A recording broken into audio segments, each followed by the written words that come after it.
preparing for newborn care, it's crucial to prioritize infection control and hygiene. Perform thorough hand washing.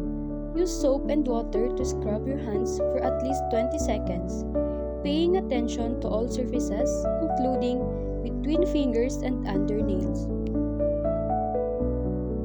Double gloving. Put on 2 sets of gloves to provide an extra layer of protection against bodily fluids and potential pathogens. This is especially important when handling newborns as their immune systems are still developing. Upon delivery, call out the time of birth as the baby emerges from the perineum. Baby out, 11:37.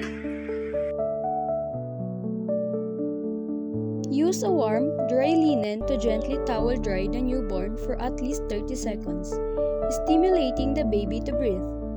Avoid wiping off the vernix as it provides natural protection. Delay bathing for at least 6 hours to prevent hypothermia and infection. Conduct a rapid assessment of the newborn's overall condition while drying. Remove the wet cloth and initiate skin-to-skin contact by placing the baby prone on the mother's abdomen. Keep the baby warm by placing a bonnet on their head and covering their back with a second dry linen.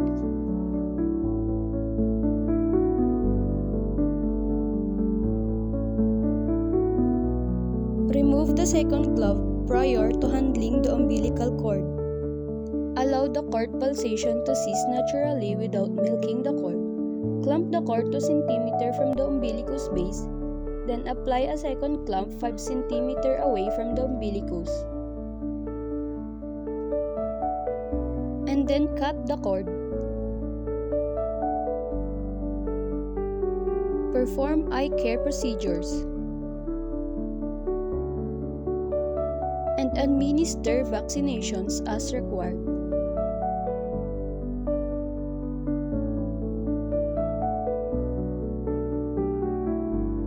Allow the infant to remain in the mother's arms during her recovery, promoting bonding and warmth.